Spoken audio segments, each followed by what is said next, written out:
Well deserve, well managed, planned, बहुत आला batting, एक प्रॉपर क्रिकेटिंग क्लास नजर आई उसकी बैटिंग में। सुदर्शन ठीक है, 21 साल उसकी एज है, ठीक है ना। क्या कमाल का खेले हैं भाई साई सुदर्शन, उसने जो अब मार मार के उल्ली निकाल दी है। कि हिंदुस्तान को पहले ही लिखवा देना चाहिए था कि इंग्लैंड आप हमसे जीत नहीं सकते। तो हिंदुस्तान ने बड़ी आसानी के साथ इंग्लैंड को दबोच लिया। देखिए, हर क्रिकेट टीम के कुछ हिस्टोरिकल हाईज होते हैं और टेस्ट क्रिकेट में शायद भारत का इससे बड़ा कोई हिस्टोरिकल हाई नहीं है। जब यंगस्टर्स आते हैं इस लेवल के ऊपर और वो घबराते नहीं हैं, उनके आसान ख़ता नहीं होते हैं और वो परफॉर्मेंस करके दे जाते हैं और अपने से बढ़ के खड़े होते हैं। जो क्रिकेट उनकी आईपीएल ने चेंज की है, एंड देन आईपीएल का जो उनका डोमेस्टिक क्रिकेट थी उनकी, उससे काफ़ी टैलेंट उन्होंने इन्वेस्ट सही जगह किया है। उन्होंने काम किया, उन्होंने इन्वेस्ट किया, आ रहे हैं टैलेंट आए जा रहा है, जा रहा। मुंह बंद कर दिया इंडियन टीम ने और पूरी दुनिया को दिखाया है कि हमारे पास बैकअप है, इसमें तो कोई शक नहीं है। वैसे भी पूरी दुनिया आईपीएल को मानती है और पूरी दुनिया इंडिया के सिस्टम को मानती है। आज हमारे लोगों को समझ आ जानी चाहिए और आज अगर नहीं भी समझ आती तो फिर हमारे लोगों का अल्लाह ही हाफिज है। इंडिया शोज भाई who is the real boss of cricket. Jaiswal ने भाई क्या कमाल की बैटिंग की है, केएल राहुल ने क्या कमाल की बैटिंग की है, अनबिलीवेबल जिस तरह की परफॉर्मेंस ये कर रहे हैं आज इंडिया वाले। लगता है कि रिवेंज लेके जो है वो इंग्लैंड से वापस आएंगे और लगता है कि भाई सीरीज को इक्वल कर लेंगे। और अगर हम बात करें सही सुदर्शन की, जो एडअप किया, कमाल का एडअप किया, उसने भी जो है वो डोमिनेट किया और जिस तरह इन्होंने बर्मिंघम का जो है वो गुरूर तोड़ा था, लगता है कि भाई ओल्ड ट्रैफोर्ड का भी इनका जो है वो गुरूर तोड़ के रहेंगे। और भाई नमस्कार दोस्तों, साई सुदर्शन और जायसवाल की चौथे दिन की बैटिंग देखकर पाकिस्तानी हैरान रह गए कि इनका जो भी बेंच स्ट्रेंथ है वो बहुत तगड़ा होता है। किसी को बैठा के किसी को अगर हम ले लेते हैं टीम में, वो भी वही परफॉर्म कर जाता है। इंग्लैंड के खिलाफ साई सुदर्शन ने अर्धशतक पारी खेलकर अच्छी नींव रख दी है, जिससे अब इंग्लैंड के चांसेस थोड़ा कम से दिख रहे हैं और अभी इंडिया के पास 6 बैट्समैन अभी और हैं जो बैटिंग कर सकते हैं ठीक ठाक। तो यह देखकर पाकिस्तानी बिल्कुल बौखलाए हुए हैं कि इनके पास इतनी अच्छी बैटिंग लाइनअप होती है, इतने अच्छे प्लेयर होते हैं, जिनको बैठा देते, जिनको लाते हैं टीम में वही परफॉर्म कर जाता है और हमारे पास ऐसे कोई प्लेयर नहीं होते हैं। नहीं, दिन तो इंडिया के नाम पे रहा है, स्पेशली ये जानते हुए कि टी से पहले भारत की जो विकेट्स गिरे हैं, जिस तरह से शुभमन गिल का भी विकेट निकल गया था, 3 खिलाड़ी आउट हो गए थे 140 पर, पोजीशन थोड़ी सी खराब हो गई थी इंडिया के लिए। लेकिन आपको क्रेडिट देना पड़ेगा, यंग खिलाड़ी है साई सुदर्शन, बड़ा क्रिटिसाइज किया जा रहा था कि भाई जो करुण नायर थे उनको सपोर्ट करना चाहिए था, उनको साथ देना चाहिए था, शुभमन गिल ज्यादती कर रहे हैं। लेकिन हम कोई बात कर रहे थे कि अगर करुण नायर नहीं कर रहे ना 3 टेस्ट मैचेस में, तो फिर आपको चांस देना चाहिए था कि आपके पास अगर साई सुदर्शन एक ऐसा खिलाड़ी है जो रन बना सकते हैं, और आपने जब उसको मौका भी दिया तो आपने सही नंबर पे उसको नहीं दिया था।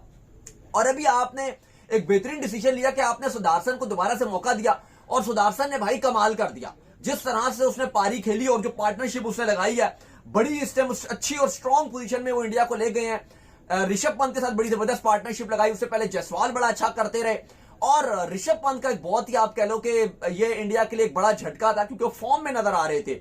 इससे पहले ऑलरेडी परसों से चल रहा था कि उनकी उंगली में चोट लगी हुई है, तो शायद विकेट कीपर कोई और इस्तेमाल किया जाए, पंत को ऐसा प्योरली बैटर रखा जाए, क्योंकि अच्छी परफॉर्मेंस तो वो दिखा रहे हैं। लेकिन बहुत ही अनफॉर्चुनेट रहा कि उनकी जो पांव है उस पर चोट लग गई। उसके बाद बगी में उनको बाहर लेकर जाया गया और कहा गया कि बाद में उनको हॉस्पिटल भी शिफ्ट किया गया।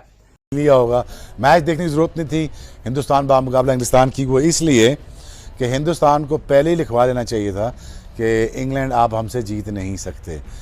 और ये आप मानना पड़ेगा, चलो दूसरे टेस्ट मैच, तीसरे टेस्ट मैच में चले विकेट अच्छा नहीं था, ये था फलां था ढमका था, लेकिन अगेन यहाँ पे इंडिया ने पंट का फेंटा। तो हिंदुस्तान ने बड़ी आसानी के साथ इंग्लैंड को दबोच लिया। और इंडिया के पास पावर हिटर नहीं है, प्रॉपर प्लेयर है। एक चीज ये याद रखिए, लेकिन पावर हिटिंग वाला लफ्ज जो है ये मुझे लगता है कि ये गलत है। जब तक आप प्रॉपर नहीं खेलेंगे ना, टाइम करना होता है। छोटी बाउंड्री आप खुद कह रही है 65 हो जाएगी बाउंड्री या 60 इतने होता है, अगर आप प्रॉपर खेलेंगी तो हो ही नहीं सकता छक्का ना लगे। इतने अच्छे बल्ले अब आ गए, विकेटें इतनी अच्छी हैं, आपने टाइम करना है अच्छी जगहों पे। देखिए पावर हिटिंग उस वक्त चाहिए जब बाउंड्री क्लियर करनी है, उधर फील्डर खड़ा हो, गैप आपके पास इतने हैं, 5 फील्डर अंदर हैं, बिल्कुल आपको सिर्फ टाइम करना है, गैप में खेलना है, चौका और छक्का आराम से मिल जाता है। नहीं मगर डिफरेंस इसमें पावर हिटिंग और पिंच हिटिंग में डिफरेंस, पिंच हिटर तो जो स्लॉगर होता है वो पिंच हिटिंग लेट ऑर्डर आप आए, बट पावर हिटिंग तो आप ऑब्वियसली आपकी टेक्निक आपका कंट्रोल होगा तो आप पावर हिट उस वक्त जब प्रॉपर हिटिंग देखिए पावर तो सब में ही है, कोई ऐसा बंदा टाइमिंग आप कह रहे हैं कि सही टाइमिंग सही हो और आप में वो करेज होनी चाहिए कि फेलियर का डर ना हो गया, मैं कहीं आउट ही ना हो जाऊं, मैं आउट ना हो, फिर आप नहीं मारते। बिल्कुल जब आपको ये डर नहीं है ना कि यार मैं तो प्रॉपर हिट करूंगा और मैं इसको बना के खेलूंगा जी, तो इंडिया के सबसे ज्यादा छक्के इसीलिए हैं। आप मुझे बताएं रोहित शर्मा कोई पावर हिटर है? प्रॉपर प्लेयर है, और उनके साथ शुभमन गिल है, कोहली है। कहते हैं ना मुल्क से मुल्क नेचर एक होती है। हम मेरे ख्याल से बचपन से ही सुनते हुए आ रहे हैं कि India batting power house, Pakistan bowling power house. क्यों ये डिफरेंस आता क्यों है? मतलब हमें बैटर्स बहुत अच्छे मिलते हैं इंडिया से, मगर अब बॉलर्स भी अच्छे मिलना शुरू हो गए over the period of time. But ये क्यों, ये एक नेचर कैसे बन जाती है एक रीजन के हिसाब से? देखिए एक तो क्रिकेट क्वालिटी बहुत डिफरेंट हो गई है, इसलिए कि इंडिया की 1.5 अरब की तो मेरे ख्याल में आबादी है। बिल्कुल 1.5 हम पहले यही कहते थे कि सारे बैट्समैन वहाँ से आ रहे हैं, बॉलर्स यहाँ से आते हैं, यहाँ से बॉलर भी आते थे, बैट्समैन भी आते थे, ठीक है ना। ये तो वहाँ के बॉलर ने अब थोड़ा गोश्त वोश खाना शुरू कर दिए तो थोड़े तगड़े हो गए। तो आई मीन के वो उनका जो क्रिकेट उनकी IPL ने चेंज की है, ठीक है। एक तो धोनी की कप्तानी के अंदर बहुत सारी चेंज सौरव ने किया, सौरव के बाद गंगोली और धोनी जिस तरीके से सीनियर्स को लेके चला, एंड देन IPL का जो उनका डोमेस्टिक क्रिकेट थी उनकी, उससे काफ़ी टैलेंट उन्होंने इन्वेस्ट सही जगह किया है। उन्होंने ग्रास रूट लेवल, जो हमेशा ही बात करते रहते हैं ग्रास रूट लेवल, उन्होंने राहुल द्रविड़ जैसे प्लेयर को नीचे लेके आए, उसके हाथ में पूरी डोमेस्टिक क्रिकेट दे दी। तो राहुल द्रविड़ को पता है कि इस लेवल पे पहुंचने के लिए बच्चों को किन किन चीजों की अभी से जरूरत है। उन्होंने काम किया, उन्होंने इन्वेस्ट किया, आ रहे हैं, टैलेंट आए जा रहा है, चाह रहा भी है इंडिया चाहे तो 2 टीम कि heads of Indian team, heads of selectors, Indian selectors, heads of Indian cricket board BCCI। जो अब मैं ये बात क्यों कर रहा हूँ, ये बात क्यों कर रहा हूँ, बाद में तो प्लेयर्स के बारे में जो मैं बात करूंगा वो तो बाद में आऊंगा। ये मैं बात क्यों कर रहा हूँ, क्योंकि अगर आपके क्रिकेट बोर्ड के अंदर अगर मेरिट के लोग होंगे तो आपके जो नीचे लोग काम करने वाले होंगे वो भी मेरिट के आएंगे। सिलेक्टर्स जो होंगे, चीफ सिलेक्टर जो होंगे, वो भी मेरिट के लोग आएंगे। वो भी ऐसे लोग आएंगे जो वाकई जेन्युइन लोग होंगे, और वो आपकी जो टीम है वो जेन्युइन तरीके से सिलेक्ट करेंगे। अब जेन्युइन तरीके से सिलेक्ट करने का मकसद क्या होता है? एक तो आपकी टीम के अंदर 8-10 लड़के ऐसे होते हैं जो परफॉर्मर होते हैं। जिस तरह हम इंडिया की टीम की बात करते हैं, जो 8-10 लड़के थे वो परफॉर्मर थे, वो काफ़ी अरसे से इंडिया की टीम से खेल रहे थे। लेकिन जो बाकी 5-6 लड़के थे वो फर्स्ट टाइम आए इंडिया की टीम के अंदर, या इतनी ज़्यादा उनको एक्सपीरियंस नहीं था। लेकिन वो जो 5-6 लड़के हैं, टॉप के प्लेयर्स के इंजर्ड होने के बाद आपने ऐसा जबरदस्त बैकअप रखा हुआ था जिसका फर्स्ट क्लास क्रिकेट का परफॉर्मेंस थी। उन लड़कों के पास एक्सपीरियंस था फर्स्ट क्लास क्रिकेट का, उन्होंने आके टेस्ट मैच के अंदर परफॉर्म किया।